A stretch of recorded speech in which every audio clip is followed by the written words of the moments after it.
Assalamualaikum warahmatullahi wabarakatuh. Alhamdulillahi fatiris samawati wal ard, ja'alil malaikati rusulan uli ajnihatin matna wa thulatha wa ruba', yazidu fil khalqi ma yasha', innallaha ala kulli shay'in qadir. Ma yaftahillahu lin-nasi min rahmatin fala mumsika laha, wa ma yumsik fala mursila lahu min ba'dihi, wa huwal azizul hakim. Wassalatu wassalamu ala nabiyyina Muhammadin wa ala alihi wa sahbihi wa man tabi'ahum bi ihsanin ila yaumiddin.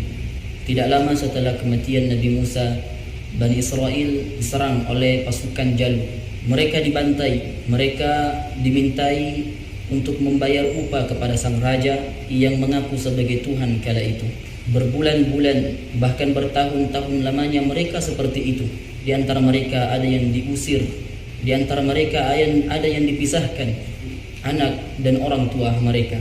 Setelah berjalan waktu bertahun-tahun itu, mereka kemudian mendatangi seorang nabi yang hidup di masa itu. Mereka kemudian mengatakan, angkatlah seorang pemimpin di antara kami, angkatlah seorang panglima di antara kami, yang kemudian kami akan mentaatinya, kami akan mengikutinya dalam peperangan nanti, agar kami ikut berperang dengannya. Sang Nabi dengan ragu, beliau menjawab, akankah kalian ikut berperang? Aku khawatir jangan sampai ketika diwajibkan untuk kalian berperang, kalian tidak ikut berperang. Mereka menjawab, bagaimana aku tidak ikut berperang? Sementara kami dipisah dengan anak-anak kami diusir dari tempat kami tinggal di dalamnya. Maka keesokan harinya, sang Nabi kemudian menunjuk seorang pemuda yang mereka kenal sebagai orang miskin, orang yang tidak mampu, orang yang tidak punya, kecuali hanya mempunyai gubuk yang ia tinggali bersama dengan keluarganya.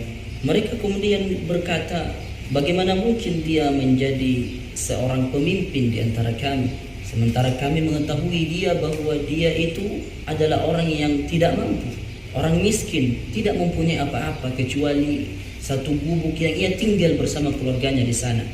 Sang Nabi kemudian mengatakan, dengan perkataan yang kemudian Allah Subhanahu wa taala abadikan perkataan itu di dalam Al-Qur'an. Beliau mengatakan, innallaha astafahu, sesungguhnya Allah lah yang telah memilihnya, alaikum, untuk kalian jadikan sebagai panglima, untuk kalian jadikan sebagai pemimpin di peperangan nanti. Persoalan mengapa Allah memilih Talut sebagai panglima rasanya bukan soal yang penting untuk kita ketahui, tapi yang harus kita ketahui adalah sebab apa Talut dijadikan oleh Allah? Karena apa Talut dijadikan oleh Allah panglima untuk orang-orang yang dipandang hebat di masa itu? Sang Nabi kemudian mengatakan, wazadahu bastatan fil ilmi wal jism, karena Allah Subhanahu wa taala membekalinya ilmu dan jasmani yang kuat. Para ulama ketika mengomentari ayat ini, mereka mengatakan biquwatir ra'i wal jism, dengan kekuatan ilmu strategi perang dan jasmani yang kuat. Tidak terpikir oleh kita kenapa bisa Talut yang menjadi raja, padahal orang-orang berpangkat ketika itu ada, orang-orang kuat ketika itu ada, orang-orang berharta ketika itu ada, bisa membiayai peperangan, bisa ditaati perintahnya. Kenapa seorang Talut yang hanya memiliki gubuk yang ia tinggal di situ bersama dengan keluarganya? Talut memberikan pelajaran berharga untuk kita semua, bahwa menjadikan sungguh-sungguh dan kerja keras sebagai kebiasaan adalah satu pintu dari pintu-pintu menuju keberhasilan. Siapa sangka orang yang terus-menerus membaca Al-Quran setiap harinya, seayat demi seayat, selembar demi selembar, lalu kemudian menghafalkannya sedikit demi sedikit, hari ini mereka menjadi penghafal Al-Quran 30 juz. Siapa sangka orang yang menjadikan hari-harinya sebagai peluangnya, menjadikan waktu-waktunya sebagai peluang untuk mendapatkan uang. Mereka berkata, the time is the money, waktu adalah uang. Mereka menjadikan itu sebagai kebiasaan, terus-menerus seperti itu, tanpa mereka kenal lelah. Mereka menggunakan itu tanpa lalai darinya. Hari ini mereka menjadi pengusaha yang besar.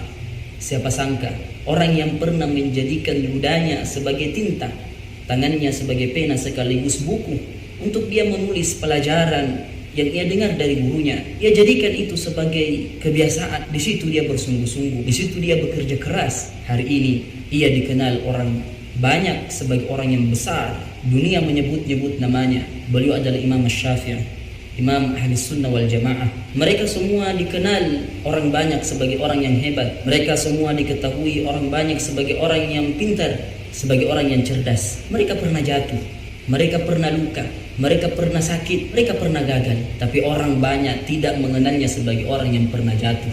Orang banyak itu tidak mengenalnya sebagai orang yang pernah sakit. Orang banyak itu tidak mengenalnya sebagai orang yang pernah gagal. Orang banyak itu tidak mengenalnya sebagai orang yang pernah luka. Tapi orang banyak itu mengenalnya sebagai orang yang hebat dengan keberhasilan yang ia dapatkan. Sahabatku yang dirahmati oleh Allah Subhanahu wa taala, seseorang akan dimudahkan untuk melakukan sesuatu yang dengannya ia diciptakan. Allah itu kalau ingin memberlakukan takdirnya, ia akan menjadikan dan menciptakan sebab-sebabnya.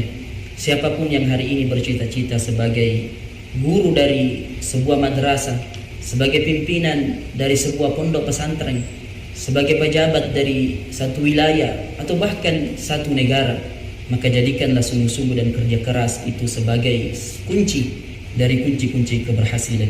Belajarlah dari orang miskin itu, belajarlah dari orang lemah itu, dari seorang tolol yang tidak mempunyai apa-apa tapi bisa menjadi seorang panglima besar padahal beliau hidup di tengah orang berharta.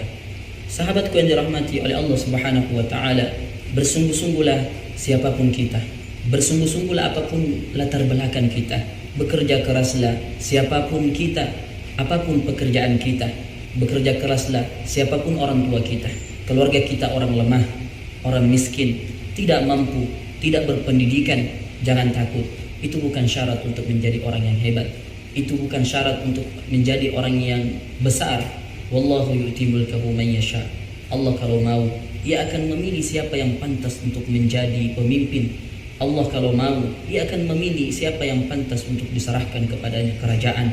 Begitulah yang terjadi kepada Talut yang kita kenal sebagai orang yang lemah dan miskin, tidak mempunyai apa-apa, tapi bisa menjadi seorang panglima besar. Tugas kita adalah bertahan dalam sebuah perjuangan, karena badai tidak akan pernah merobohkan pohon yang berakar kuat. Untuk berhasil, untuk menjadi orang yang besar, tidak dibutuhkan kecerdasan dan kepintaran, tapi sekuat apa kita bertahan. Untuk berhasil, untuk menjadi orang yang besar, tidak dibutuhkan kecerdasan dan kepintaran, tapi sekuat apa kita bertahan.